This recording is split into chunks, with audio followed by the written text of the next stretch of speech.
Ladies and gentlemen, good day and welcome to Arman Financial Services Limited Q4 and FY24 earnings conference call hosted by JM Financial. As a reminder, all participant lines will be in the listen-only mode, and there will be an opportunity for you to ask questions after the presentation concludes. Should you need assistance during the conference call, please signal an operator by pressing star then 0 on your touchtone phone. Please note that this conference is being recorded. I now hand the conference over to Mr. Mayank Mistry from JM Financial. Thank you, and over to you, sir. Thank you, Zico. Good afternoon, everyone, and welcome to the Q4 and FY24 earnings conference call of Arman Financial Services. First of all, I would like to thank the management of Arman Financial Services for giving us the opportunity to host this call. From the management team, we have Mr. Alok Patel, Joint MD, and Mr. Vivek Modi, Group CFO. I would like to hand over the call to Mr. Patel for his opening remarks, post which we can open the floor for Q&A. Thank you, and over to you, sir. Thank you so much, Mayank. And on behalf of Arman Financial Services, I extend a warm welcome to our Q4 and FY24 earnings conference call. So with me today, we have also Vivek Modi, who is the Group CFO, and also on the line are SGA Investor Relations people.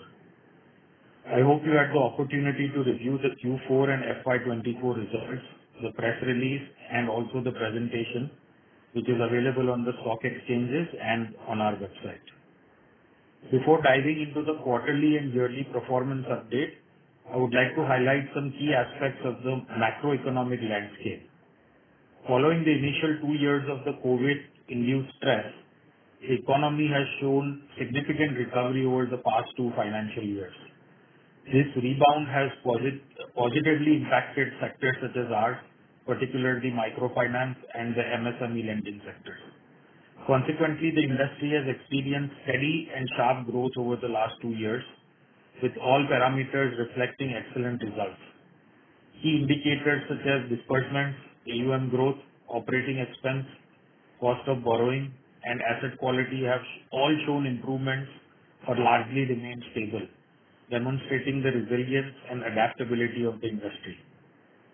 The sector maintained its momentum in the last 2 years largely without any major setbacks.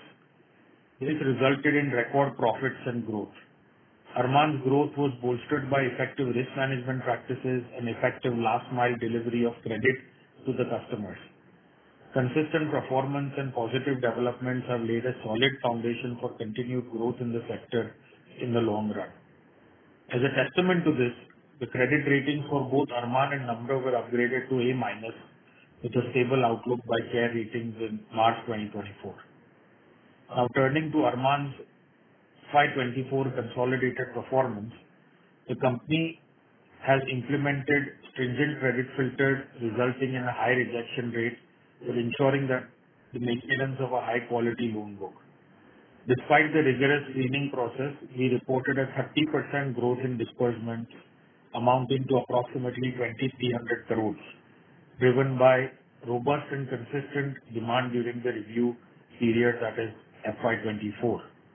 Our microfinance and MSME AUM reported 35% and 44% year-on-year growth respectively. As on 31st March 2024, Arman's consolidated assets under management stood at 2,639 crores, registering a growth of 36% as compared to 1,943 crores on 31st March 2023. Our standalone assets under management, which includes lending to micro-enterprise, two-wheeler loans, and of course the new micro LAP pilot vertical, increased by 42% to rupees 446 crores as compared to 315 crores in 31st March 2023.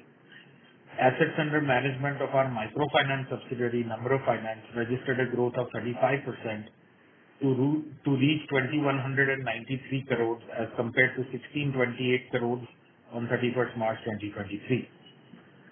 This growth was further supported by favorable economic environment post-COVID, as I mentioned, and also the revised regulatory framework issued by the Reserve Bank of India in 2022.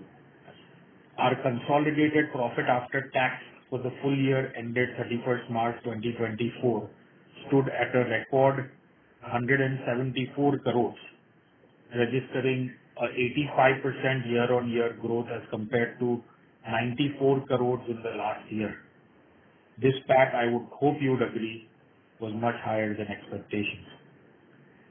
Arman has always embraced a progressive approach, which has been instrumental in sustaining growth while maintaining asset quality and collection efficiency.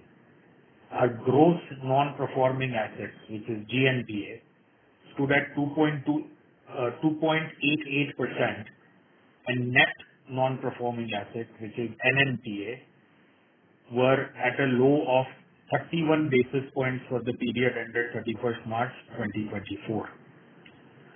Collection efficiency for the month of March in our microfinance business stood at 96.5%. MSME business stood at 97.6%, and our two-wheeler business stood at 95.6%. Consolidated collection efficiency stood at 96.6%. Total borrowings amounted to rupees 2,261 crores, comprising of a diverse mix of financial instruments. We maintain substantial liquidity of about 180 crores in cash and bank balance, liquid investments, and undrawn CC limits, with a comfortable debt-to-equity ratio of 1.8 times and a healthy capital adequacy ratio of 62.7% on a standalone basis. The subsidiary Namra has a capital adequacy of 32.8%. As such, thanks to the recent QIP, we are well capitalized to continue our growth trajectory. Cumulative provisions stood at 90 crores, which is 3.4% of the consolidated assets under management.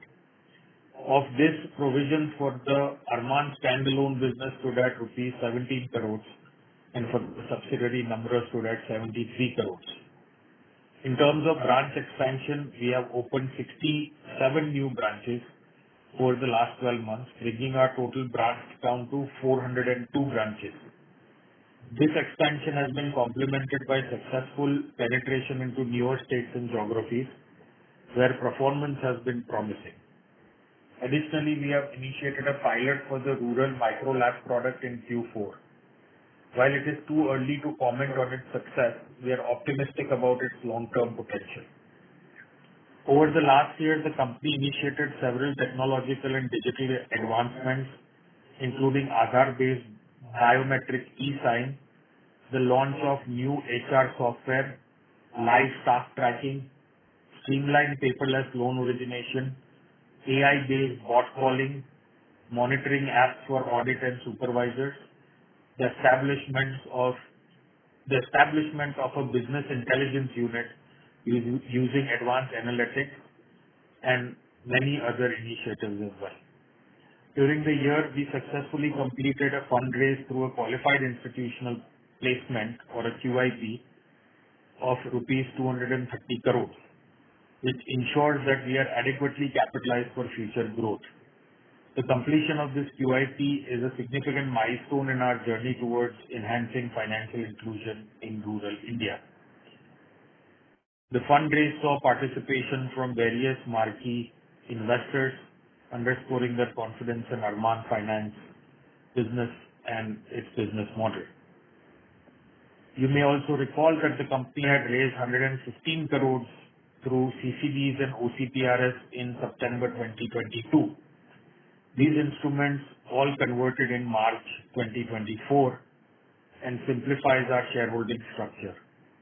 The consolidated net worth now stands at almost 813 crores. We are confident that we are on the right path to achieve our strategic goal of building 5,000 crores of AUM while maintaining a balanced debt-to-equity ratio. This solid financial foundation, combined with our strategic initiatives, positions us well for continued growth and success. Now, let me run through the key consolidated financial figures for the quarter and the full year ended 31st March 2024. For the fourth quarter of FY24, The gross total income stood at 183 crores, registering a growth of 23% year-on-year as compared to 149 crores in Q4 FY23. Net total income amounted to 120 crores, registering a growth of 40% year-on-year as compared to rupees 86 crores in Q4 FY23. Pre-provisioning operating profit or PPOP stood at 88 crores, registering a growth of 40% year-on-year as compared to 63 crores in Q4 FY23. Profit after tax stood at 51 crores for the quarter, registering a growth of 40% year-on-year as compared to 36 crores in Q4 FY23. Yield stood at 25.1%. Net interest margin stood at 15.2%. Cost to income stood at 26.6%. Now, for the full fiscal year ended 2024, the gross total income stood at 662 crores, registering a growth of 56% year-on-year as compared to 424 crores in FY23. Net total income amounted to 396 crores, registering a growth of 57% year-on-year as compared to 252 crores in FY23. Pre-provisioning operating profit stood at 293 crores, registering a growth of 73% year-on-year as compared to 170 crores in FY23. Profit after taxes stood at 174 crores, registering a growth of 85% year-on-year as compared to 94 crores in FY23. Return on average AUM stood at 7.6%. Return on equity stood at 27.8%. And just as an FYI, this 27.8% ROE calculations includes the QIP proceeds of 230 crores raised in the last week of December. So all in all, a great year, and thanks to all the stakeholders for their invaluable support. With this, I would request the operator to open the floor for the question and answer session. Thank you very much. Thank you very much. We will now begin the question and answer session. Anyone who wishes to ask a question may press star and one on the touchtone telephone. If you wish to remove yourself from the question queue, you may press star and two. Participants are requested to use handsets while asking a question. Ladies and gentlemen, we will wait for a moment while the question queue assembles.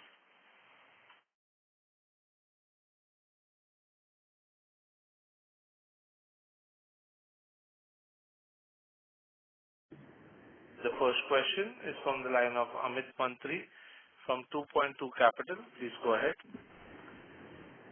Hi, Alok. Congratulations on a strong quarter and a year.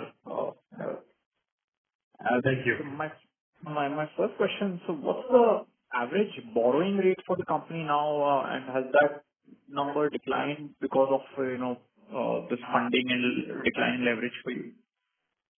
Yeah, Vivek, you want to take that? So, Amit, all costed out, it turns out to be about 13% for the year.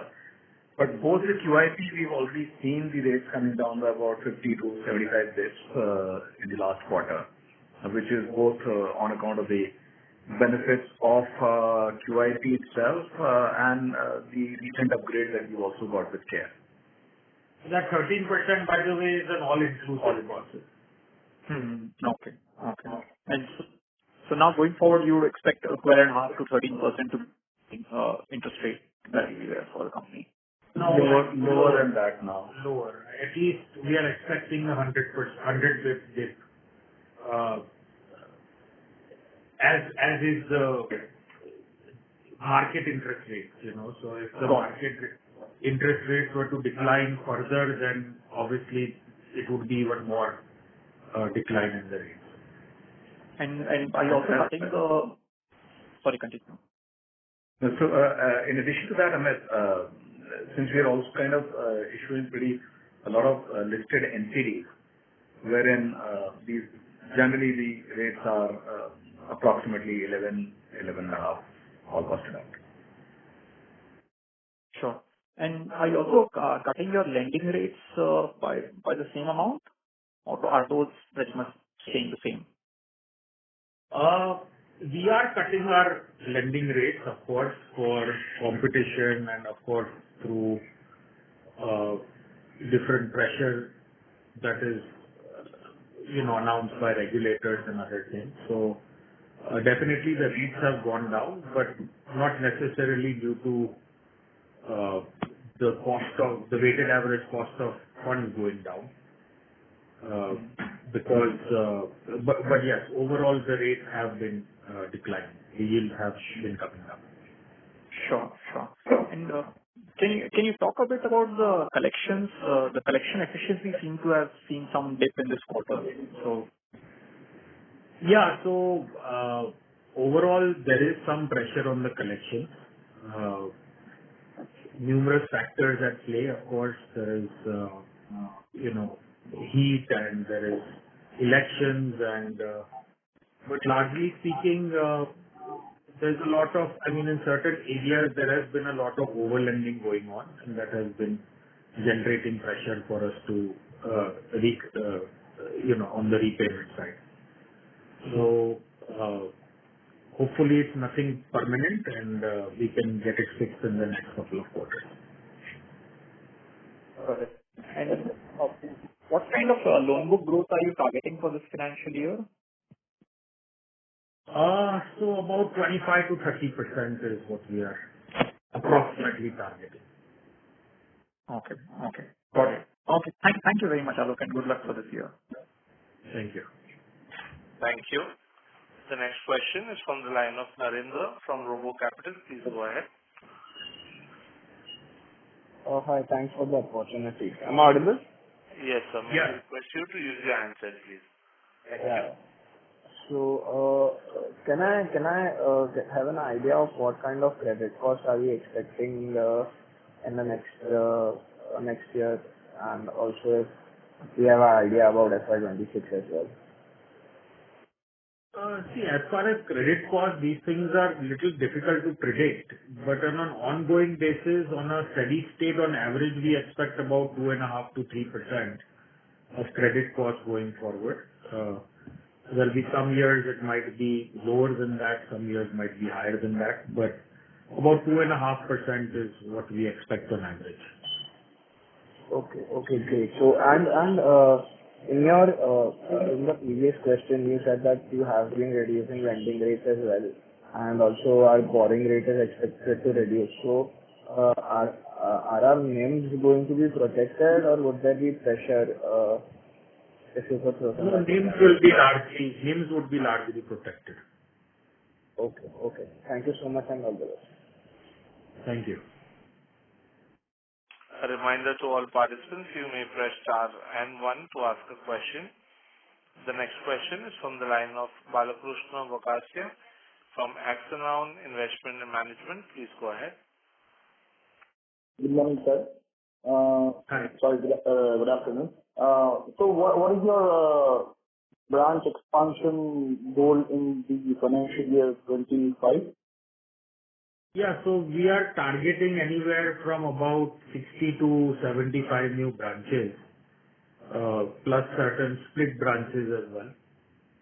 And that will be a combination of expansions in Bihar, Jharkhand area. And also, at this point, we are fairly certain of going to Telangana, as we had predicted in the previous year that we were testing it for our MSME side. So microfinance will also go towards Telangana and possibly also Karnataka. So full work is going on right now as far as evaluation.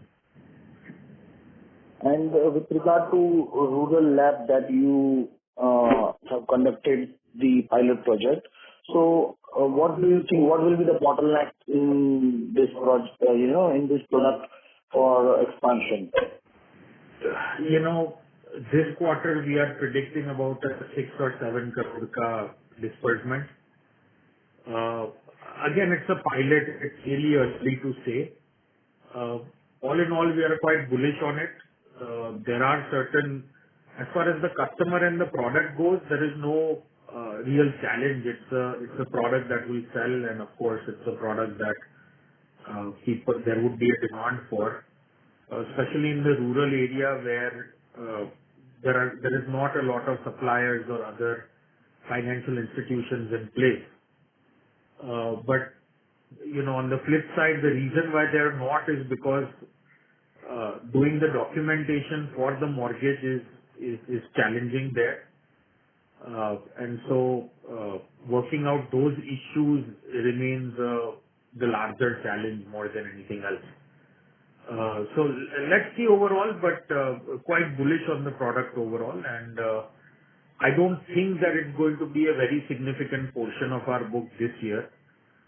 These are more about planting seeds for the future. So, another question is on the, like, a macro level, when I look at the microfinance players, particularly if I consider those guys who are listed. So everybody is talking about growth from 20 to 40%.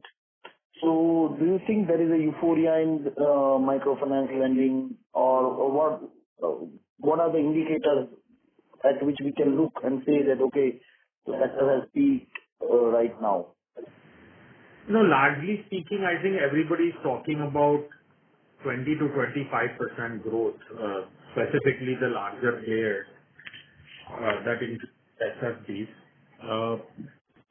There is still a demand. There are definitely certain areas which have, are more saturated than others, if I can put it that way. But definitely there are areas in India, I would say at least 40% of India is underpenetrated. But these are more sort of difficult to access places, or the density might be the issue. The operating cost might be slightly higher. And so slowly, MFIs, including ourselves, are making our way into those areas. Now, that said, overall, from a regulatory environment, things have become, I don't think RBI is very, has been a little worried about unsecured lending in India. And so overall, the sort of lower growth reflects that the regulators warning on the unsecured lending business in India. But for us, we don't see much of an issue. In fact, overall, our growth target originally, I think every year has been somewhere in the neighborhood of 35 to 40%.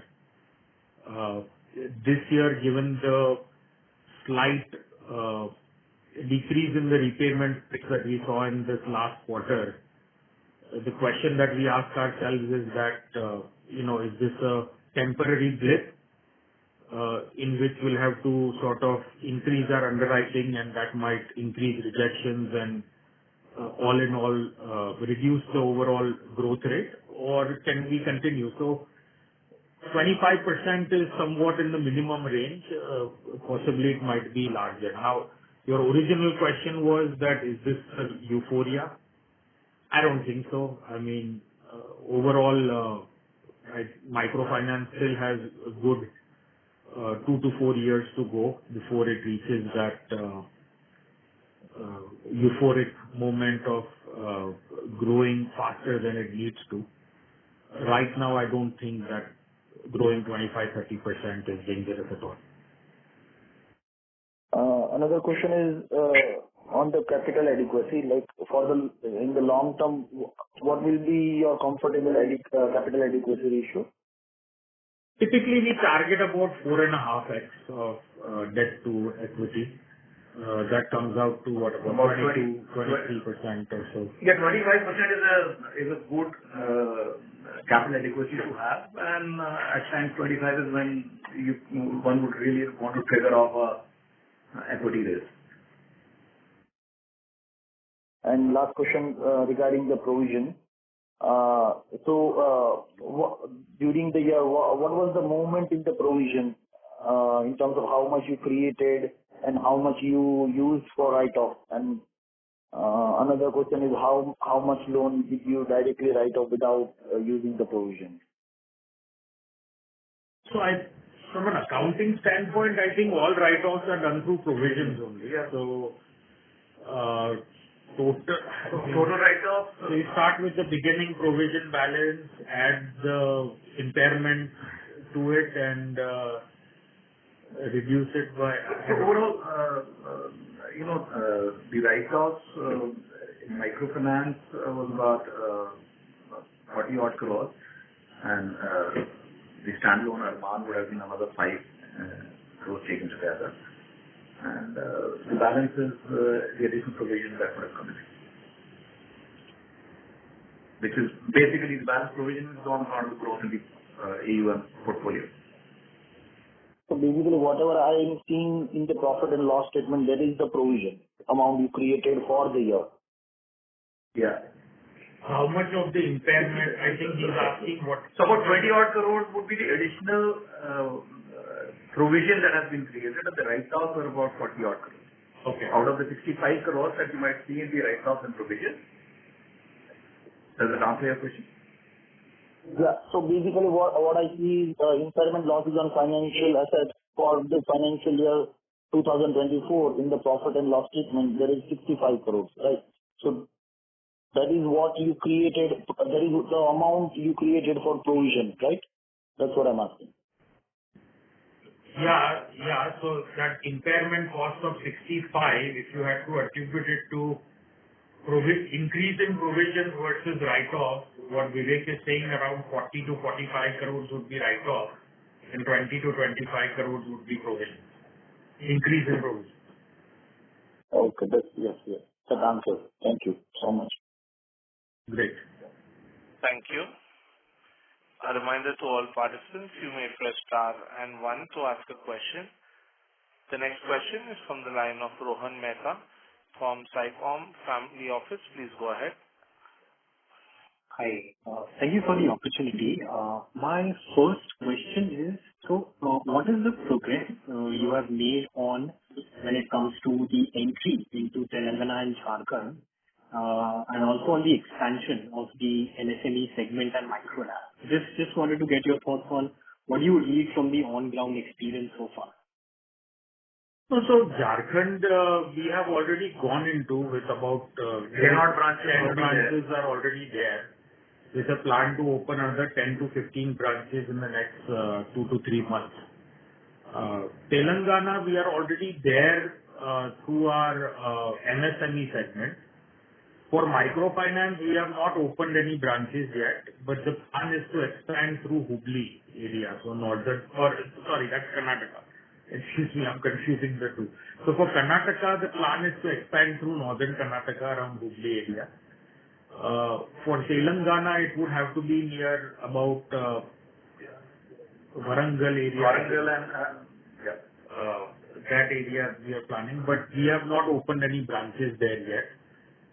We have started recruiting, and we have the state heads and the RMs and the AMs and the BMs, the initial team, the ones that we are transferring versus the ones which we are recruiting. So all of that is in place. They're all in notice periods and should be joining in due course. So Telangana and Karnataka, you can expect early next quarter to start operations. The experience in Bihar and Jharkhand so far have been very good for us. In fact, the repayment rate is in both these states are quite high. I think Bihar would be 98% plus and 98.5% plus, and Jharkhand is almost 99 point something. But this is typically our experience that when we go to a new place for at least the first 12 months to 18 months, you don't really run into any credit issues. So the first time you go in is usually a honeymoon period, I guess. Okay. Got it. And so my second question is, how do you see the change in the borrowing mix, wherein if you see your share of bank mix and DA that has gone up? So any broad strategy, any change over there that you see? In the borrowing? Yes, in the borrowing mix. If you look at it, let's say from 23 to 24, I think the borrowing dependence on the banking increased, and in fact, the borrowings from larger NBFCs has considerably gone down during the financial year 24. And last few quarters and for the future, I think we are scaling up our NCD, retail NCD as a promising way to borrow money, and that should kind of go up from something like 12-13% to a sizable 20-25% maybe. And so I think almost 41% of our overall borrowings are coming from banks. But the second largest borrowing is from, believe it or not, is off-balance sheet debt, which is direct assignments. Which is also banks. Which is also banks only, of course. And in that case, we are getting quite a bit of, quite a good rate, you can call it. The effective rate is, all said and done, is very attractive to do these DA transactions. I don't know what this year will look like. I'm guessing that DA demand will be as much as it was last year. I'm guessing. But I think the third largest will probably be the NCD, the listed NCDs or retail NCDs, whatever you call it. So wherever we get a rate advantage and somewhat reliability of funds, that is where we try to borrow from. Of course, that goes without saying, but. Got it. That's all from my side. Thank you so much. Thank you.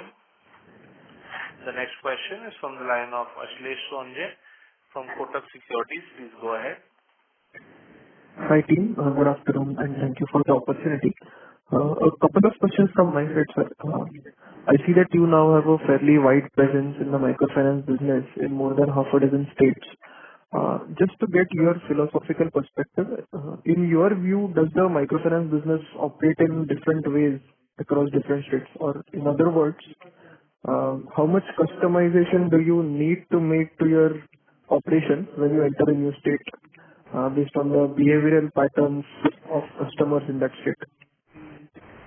That is actually an excellent question, and like all complicated questions, the answer is that it depends. The good part about microfinance is why it's somewhat easier to grow than other form of businesses, that it is easily replicable. So my systems that work in Gujarat will largely work in Jharkhand, even though culturally those two, economically, culturally, socially, in every way, these are very different states. But I would have to adapt my credit underwriting policy depending on which areas I'm operating. And that not only depends on state to state, but it depends on district to district also. And in fact, if you go to the branch level, that depends on even on a village to village level, right? Depending on the different occupations and communities and other areas that people operate. So while the processes are extremely generic across India, the overall underwriting policies and risk factors to consider are tailored on a state to state level, if that makes sense. Thank you. Sir, and secondly, on the commentary which you made around collections, seeing some pressure across different areas, can you just give some more insight on what are the challenges which you are facing and which states in particular are seeing those challenges? You see, I mean, without sugarcoating things, microfinance had an amazing run post-COVID. I don't think anybody would disagree with that. The regulatory environment was fantastic. The margin caps were removed. Funds were available. Overall operating costs were under control. Borrowing costs were under control, and asset quality was fantastic. It was better than anybody expected. Now, as a result of growing extremely well in the last 2 years, there have been certain pockets that there have been over-levered. There have been certain customers that have been over-levered.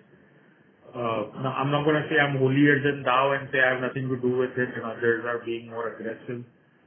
I mean, we are all swimming in the same pool, and so what affects one player will affect the industry, So it's nothing to be overly concerned about, but certainly as MFI players, we have to take stock of the situation. Maybe accept it that no honeymoon can last forever, and we are getting back on track. Things are getting back regular. The gains that we saw in the last 2 years post-COVID, the demand has kind of caught up overall, and so I don't know if that kind of answers your question in a very roundabout way, but largely speaking, my guess is that most of the problems are caused due to certain customers borrowing more than they can afford. Perfect, sir. Thank you. Thank you for the insight. Thank you. Before we take the next question, a reminder to all participants, you may press star and 1 to ask a question. The next question is from the line of Ayush Agarwal from MAPL Value Investing Fund. Please go ahead. Good afternoon, sir. I hope I'm audible. Yeah, please continue. Good afternoon. Okay. Thanks for the opportunity. So my first question is that, when I look at 3 years ago, like this question is for MFI specifically, the average ticket size was around 28,000 and today it stands at about 47,000. Hello? Sorry. I missed. Mr. Agarwal, may I request that you use your handset, please? Your audio is slightly muffled as well, sir. Is it better? Yes, sir. Please go ahead. All right. Sir, I was saying that, I was talking about the MFI specifically. When I look at data 3 years ago, our average ticket size was about 28,000 and currently it stands at about 47,000. So would like to understand if, is there a change in strategy when it comes to MFI and we are more okay with higher ticket size, MFI lending because earlier we wanted to keep it down and maybe move the customers to MSME when they grow in size. So your thoughts on this will be helpful. No, see, overall the ticket sizes in the industry have been increasing. Specifically for us, we started, when I started microfinance in 2010, it was a 10,000 rupee 1-year loan. And then the ticket sizes started going up overall. The demand started going up more. Customers were not satisfied with just, 10,000 rupees. And so as the ticket size went up, the tenure went up. And so we switched to a 14-month product. Post which we switched to a 18-month product. And now we are at a 24-month product. So the overall goal has been always to keep the EMIs at a affordable rate or at an affordable level. That being said, yes, the overall ticket sizes on average have increased faster than they normally do post-COVID. That is just the new market reality and also the fact that post the new RBI regulations, wherein the restrictions were not put on total indebtedness, they were put on FOIR.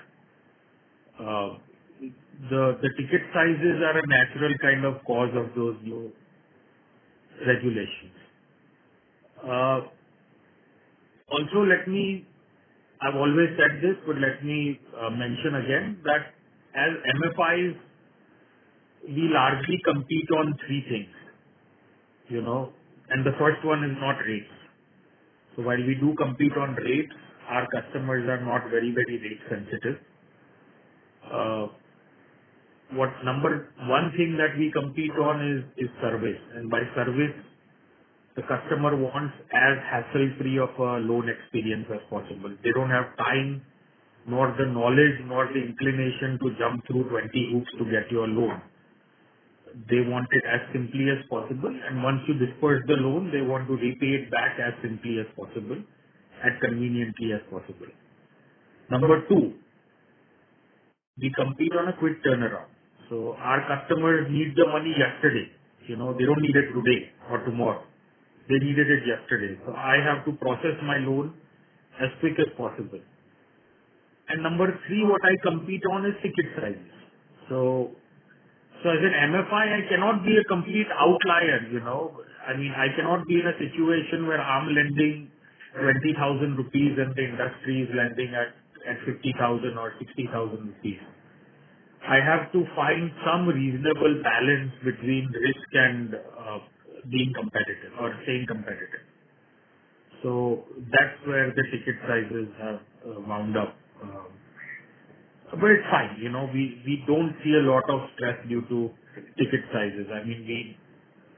We do a lot of data check, we do a lot of analysis. There is not a lot of correlation that we have found between customers that we have lent higher ticket sizes to versus lower ticket sizes to. Got it. So that was helpful. The second question is on the collection efficiency. Pre-COVID, it was around, above 99%, and right now I understand it's a post-COVID scenario. But do you see your collection efficiency moving beyond 98, 90, and 98.5% in MFI, maybe in a couple of years? No, that pre-COVID microfinance of 99% is behind us. And let me also give you the disclaimer that people put a lot of emphasis on repayment rate, but apparently every company has its own way of calculating repayments, and there is no standard accepted formula for repayment rate. But that being said, let's put repayment rate aside and talk about the bottom line, which is credit cost, right? If I'm lending 100 rupees, how much money am I going to not get back? So earlier, pre-COVID, during minus demon and AP crisis and other times, largely we were at about a 1% credit cost, 1.5% on average. Those days are unfortunately behind us. And you have to understand that, when we started microfinance, the total portfolio of the entire industry was 20,000 crores. Now it is something like 4.5 lakh crores. So earlier we used to manage cherry picking the customers. Now that cherry picking, you'll have to kind of move slightly higher into the tree overall, to use that analogy, I guess. So on a steady state over the next, let's say, 3 to 4 years, I would say that on average the credit cost should be about 2.5%, not to exceed 3%. But again, please take whatever I say with a grain of salt. Some people say I'm too pessimistic, but that is the reality. Got it, sir. That's it from my side. Thank you. Thank you. A reminder to all participants, you may press star and 1 to ask a question. The next question is from the line of Sanidhya from Unicorn Assets. Please go ahead. Yeah, am I audible, sir? Yes, sir. Please go ahead. Yeah, hi, Mr. Patel. So my question is basically two parts to my question. One is just basic numbers, and other is more on the philosophical side. So let's go on the numbers first. So our NIMs have reached around 15%, like quarter-wise or yearly as well. And the yields have been significantly good for us. Whereas the collection efficiency is slightly deteriorated, and versus the provisions that we have made have not very much increased. So how do you look at the whole scenario? So the NIMs are positive, whereas collection efficiency is a little bit negative. Provisions, on the other hand, have been in line with the previous year. So I want your view on these three things together. Okay, so that's what is the philosophical question? Yeah, that's more on This is the number question. Yeah, no, this is the philosophical only. So I want to understand how you see this.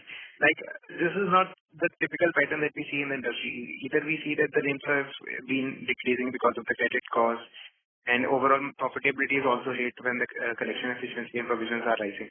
But right now, this is some different situation, and even hearing you makes me think like what actually is going on in the industry. So, your view on this? Why should NIMs be affected due to credit cost? NIM is a function of interest expense and interest income, right? Yeah. No, on an overall basis, I was just saying that like compared to the AU, on a ROA basis, you can say that ROA is also increasing. Our ROAs are fantastic. Our ROEs are fantastic. I mean, our NNPA is about 30 bits, which might as well be zero. Over and above that, we have a management overlay of Vivek, about 20-30 crores. So that's part of the 90 crores. That's part of the 90 crores. Okay. So I mean, we are covered more and more so than anything else. See, you can run into a 20-bit issue here and there as far as repayment. That is life. People love to have things smooth, especially the investor community love to see smoothness. But life is not smooth. You are going to run into peaks and valleys all the time, and it is what it is. But everything else is going in our favor. The regulation is in our favor. If credit costs rise even further, we are at liberty to increase our rates to offset that. We are expecting our lending cost or borrowing cost to decline. Operating cost is under control, largely speaking. So NIMs are great, 15% NIMs. So we have very little to complain about. Besides the fact that repayment rates have been going down for the last few months. It is what it is. You cannot have every variable in your favor. It's a business after all. Things are not always absolutely in your control. No, right. So I was just thinking that why don't we take extra provisions, precautionary provisions, since the efficiency is going down? Like it doesn't happen that we have to suddenly provision for a large chunk. So as a person who's gone through 3 different types of crises, and in my previous career, one more. Let me tell you that when the crisis does come, no magic accrual number in your balance sheet is really going to help you. What's going to help you is stuff like how much cash you have in your bank account. What is the quality of your team that you have? What was the underwriting standards that you used to disperse the money, and many, many other factors. All that an accrual account does is, smoothen the income. Otherwise, reserve and surplus is that only, right? I mean, it's just that. It's a different reserve. So we do have a management overlay, by the way. So that is already there. Again, but I don't want you to get too caught up on this putting aside a slush fund. I mean, these are just accounting entries. There is no real money lying in the bank account, except the cash in your bank. And these things are not going to help you in a crisis as far as operations are concerned. It's just going to smoothen the income, which is going to, as I said in my previous answer, that everybody loves this smooth everything. But anyway, I mean, yes, I'm not opposed to it. I could do it. I just don't see the Vivek, I don't know, anything to add. So again, if you look at the overall provision, there are 2 factors that I would like to, numerically look at. One is the GNPA and the net NPA. Now, net NPA at a group level is sub 0.5 or it's 0.3%. So largely, you kind of covered up your non-performing assets. completely.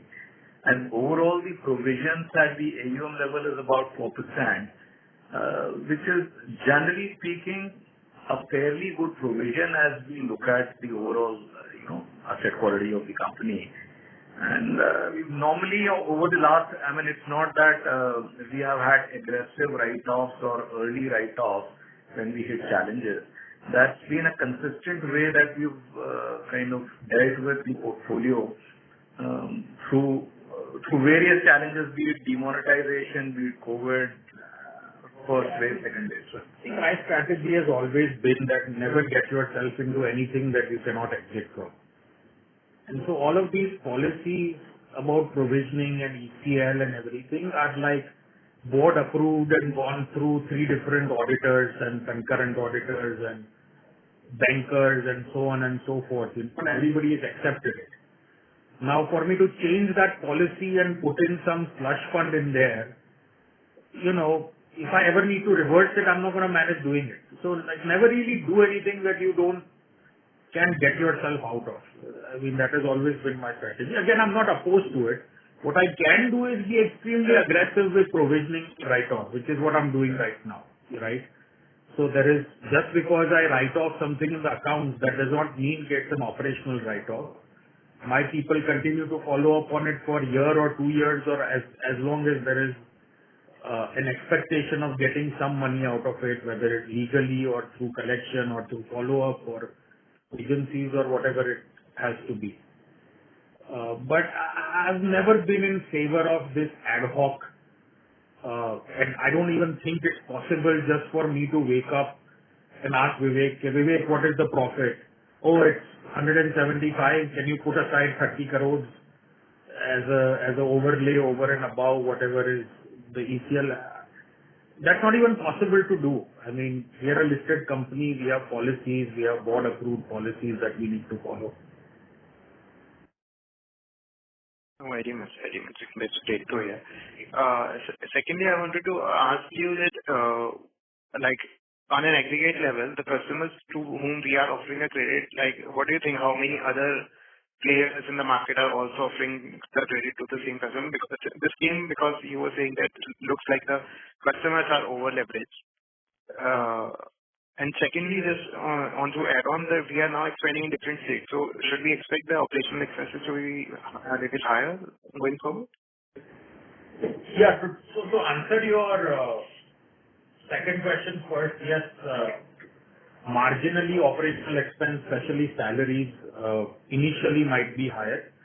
But by the end of the year, that catches up. So this is what typically happens. During Q1, it's slightly higher, and by Q4, it settles down. So that's as far as operational cost. We don't expect that to be very, very different in the coming year as well. Your first question was about people borrowing from other MFIs, right? Or other lending institutions. Yeah, same customer from different. So that is very, very common. I think only about 20 to 25% of the customers are new to credit or unique to us overall. 75% of our customers would have another loan from some other institutions, whether it is a Kisan credit loan or a tractor loan or a MFI loan or gold loan or what have you, right? It will obviously be there.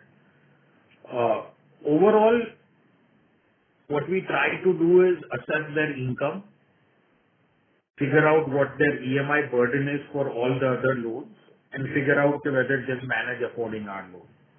So that is the goal here. Where the over-leveraging part comes up is that the last thing which I said about figuring out their FOIR, that is easier said than done because our customers don't come with paperwork.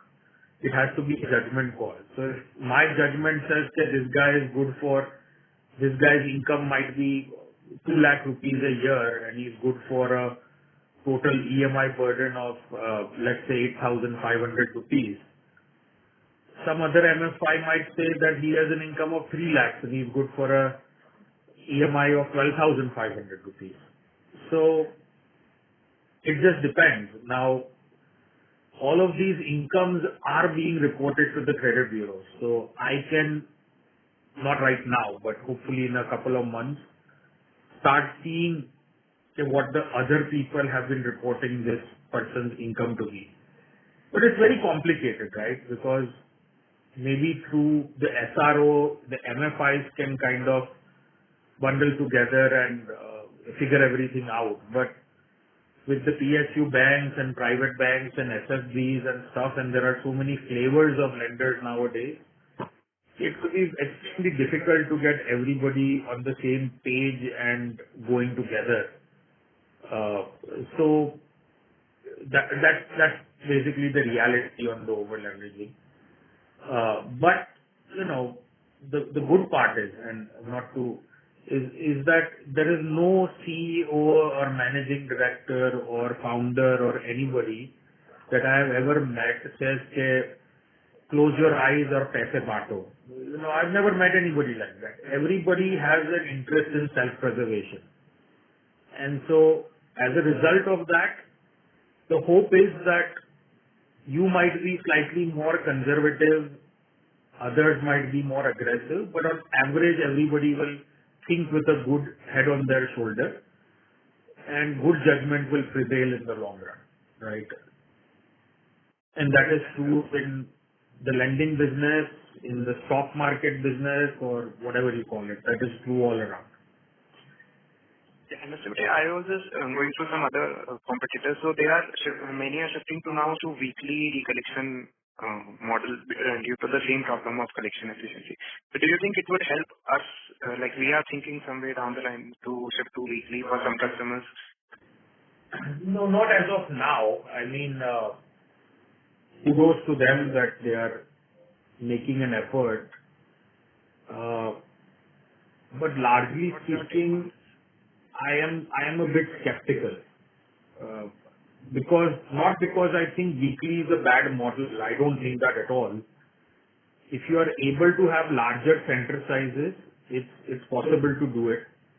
Now, to do larger center sizes, what you have to do is to create a variable center model. That means that you create a smaller center and add more and more members into that center as time goes on. So in my case, with a static center model, the center sizes are too small for it to be operationally feasible from a purely an operating cost perspective.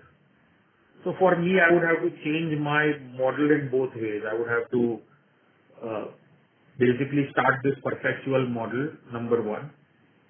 Number two, I would have to be okay with doing a lot of secondary or top-off kind of loans where you keep giving some newer loan to the customer to keep them interested. But I think in the long run, if you look at my typical rural customer, they are going to get sick and tired of coming weekly. You know, this is 2024. Customers have plenty of choices to borrow money. If you are going to ask them that, "Oh, every Monday you have to come here for half an hour, step away from your business, step away from your other activities and come and sit in a center and, you know, repay the money," I think the attendance is in the long run going to be abysmal. What we should be thinking about is how we can convert these customers into cashless. You know, how we can avoid the centers in the first place. I mean, you know, these are actually quite interesting debates that we ourselves get into amongst peers, where somebody wants to remain traditional and say that we need to go back to basics, and others are talking about saying that, well, you know, there is no basic anymore. It's 2024. You have to think forward, and nobody's really right or wrong in these situations. So for me, if I could do it, I would be happy to do a weekly model. I just don't think it will be feasible in the long run. And maybe I'm wrong.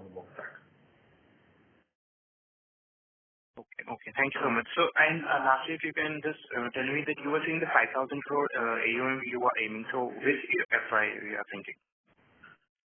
26, 27? Largely, I think we've shied away from giving those kind of specific guidelines. Give us a quarter or two to rework. I mean, originally it was somewhere around about 26, 27 or something is what the guidance we were giving. But let us see where things settle down as far as credit cost goes, and we'll get back to you on those. Okay, sir. Have a great quarter. Thank you. Thank you. Ladies and gentlemen, that was the last question for today. I now hand the conference over to Mr. Mayank Mistry from JM Financial for closing comments.